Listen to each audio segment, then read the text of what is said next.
আল্লাহ তাআলা নিজে বললেন যে তুমি নেক আমল করলে নেক আমলের কারণে, তওবা ছাড়া শুধু নেক আমলের ওসিলায় আল্লাহ অনেক গুনাহ মাফ করে দেন। আল্লাহ কোরআন কারীমে বলছেন, আকিমিস সালাতা তারাফাইন নাহারি ওয়া যুলাফাম মিনাল লাইলি ইন্নাল হাসানাতি ইউযহিবনাস সাইয়্যাত। তুমি সালাত কায়েম করো দিনের দুই প্রান্তে রাতের কিছু সময়, নিশ্চয় নেক আমলগুলো গুনাহ দূর করে দেয়। কেউ খুশি হননি, তাই না? খুশি হয়েছেন? কেউ খুশি হয়নি। আমরা নেক আমল করলে আমাদের গুনাহগুলো মুছে যায়, মাফ হয়, এই কথা শুনে খুশি হয়েছেন না বেজার হয়েছেন? কই সুবহানাল্লাহ তো কেউ বলেননি। আল্লাহ তাআলা নিজে বললেন যে তুমি নেক আমল করলে নেক আমলের কারণে, তওবা ছাড়া শুধু নেক আমলের ওসিলায় আল্লাহ অনেক গুনাহ মাফ করে দেন।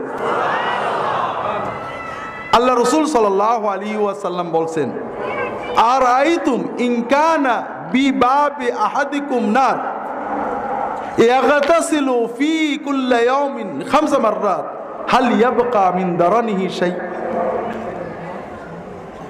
শোনো, যদি তোমাদের বাড়ির দরজায় একটা নদী ঝর্ণা থাকে, প্রতিদিন 5 বার করে সেখানে গোসল করো, তাহলে গায়ে কি কোনো ময়লা থাকবে? রাসূলুল্লাহ বললেন এটা হলো নামাজ। 5 বার যদি কেউ নামাজ পড়ে, এই 5 ওয়াক্ত ফরজ সালাতের ওসিলায় আল্লাহ তাআলা তার ছোটখাটো সকল গুনাহ মাফ করে দেবে। এই জন্য ভাইরা, আমরা যে কোনো গুনাহ হলে তওবা করতে হয়। গুনাহ মাফের কয়েকটা পদ্ধতি আছে। শিরকের গুনাহ আল্লাহ তওবা ছাড়া মাফ করেন না। তওবা মানে আল্লাহ আর কোনোদিন এই শিরক করব না, একেবারে পিওর ভাবে তওবা করলে আল্লাহ মাফ করে দেবেন। বান্দার হকের গুনাহ তওবার পাশাপাশি বান্দার কাছ থেকে মাপ নিতে হবে। বাকি যত গুনাহ আছে, মনে করেন আপনি মদ খেয়েছেন, ব্যভিচার করেছেন, অনেক অন্যায় সুর খেয়েছেন, এমন গুনাহ করেছেন, আপনার নিজের উপরে জুলুম হয়েছে, অন্য কোনো মানুষের ক্ষতি হয়নি, এগুলো মাফ হবে। প্রথম হলো অনুতপ্ত হওয়া, আল্লাহর কাছে মাপ চাওয়া। দ্বিতীয় হলো আপনি অনেক নেকি করলে নেকির ওসিলায় আল্লাহ মাফ করতে পারেন।